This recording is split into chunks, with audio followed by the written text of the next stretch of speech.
आई तुळजाभवानी आणि अखंड महाराष्ट्राचं आपला आराध्य दैवत राजे छत्रपती शिवाजी महाराज, धर्मवीर छत्रपती संभाजी महाराज यांना प्रथमतः मी अभिवादन करते आणि मराठी मनाचे मानबिंदू हिंदू हृदय सम्राट स्वर्गीय बाळासाहेब ठाकरे यांना वंदन करून, त्याचप्रमाणे आनंदजी दिघे साहेब यांच्या विचारांचा वारसा घेऊन आणि आजचे आपल्या राज्याचे माजी मुख्यमंत्री आणि सध्याचे उपमुख्यमंत्री एकनाथभाई शिंदे,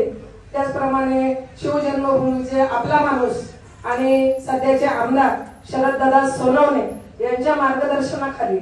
ज्यावेळी या आपल्या नगरपंचायतच्या इलेक्शन झाल्या त्यावेळी आपल्या भगव्यावर विश्वास ठेवून ज्या सर्वसामान्य जनतेने आपल्याला जो कौल दिलेला आहे तो कौल देत असताना मी पुणे जिल्हा समन्वयक म्हणून काम करत असताना संगीताताई वाघ हे आमच्या महिला आघाडीच्या जिल्हा प्रमुख आहेत आणि आता मी एक अभिमानाने सांगू इच्छिते की सध्याचं हे राज महिला राज आहे आणि आज महिलांच्या डोक्यावर जो फेटा आहे, कारण महिला ज्या करू शकतात। आज छत्रपती शिवाजी महाराजांना घडवण्याचं मोठं काम हे जिजाऊ साहेबांनी केलेलं आहे आणि जिजाऊ साहेबांचा हा जो वारसा आहे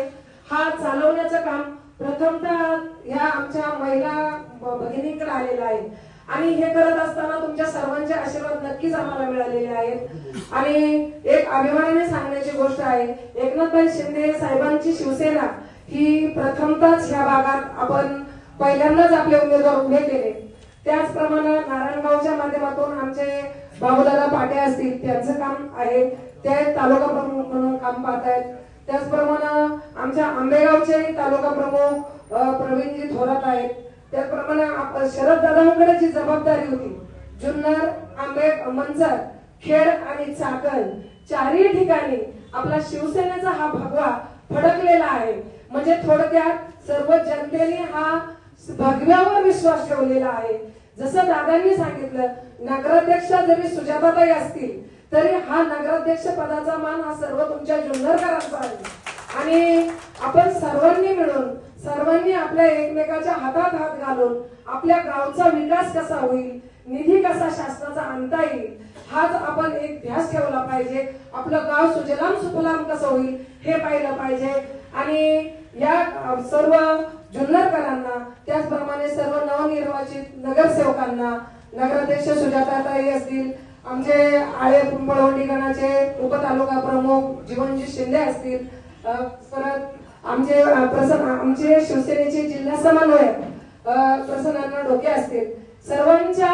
मेहनतीने आणि सर्वांच्या कार्याने हा आज आपला भगवा जसा नगरपंचायतवर फडकलेला आहे तसाच आता इथून पुढील काळात पंचायत समिती आणि जिल्हा परिषदेवर आपला धनुष्यबाण हा नक्कीच आला पाहिजे आणि भगव्याची शान वाढली पाहिजे अशीच माझी अपेक्षा या जुन्नरकरांकडून आहे। कारण जरी मी आंबेगावचं प्रतिनिधित्व, आंबेगाव जुन्नर पुणे जिल्हा समन्वयक म्हणून काम पाहत असताना माझाही जन्म जुन्नर तालुक्यातीलच आहे। मी या जुन्नर तालुक्यातील फुलवड्यांचीच कन्या आहे, त्यामुळे जुन्नर आणि आंबेगावचा हा माझा एकदम नाळ जोडलेली आहे आणि जुन्नर आंबेगावचा विकास हाच आमचा ध्यास आहे। त्यामुळे सर्व शिवसैनिकांनी संपूर्ण ताकदीने हा जसा नगरपंचायतवर तुम्ही भगवा फडकवलाय तसाच इथून पुढे पंचायत समिती आणि जिल्हा परिषदेवर भगवा फडकवा आणि आपण सर्वांना, आपल्या एकनाथभाई शिंदे साहेबांना आपल्या सर्वांच्या सेवेची संधी द्यावी एवढीच अपेक्षा व्यक्त करते। जय भवानी, जय शिव।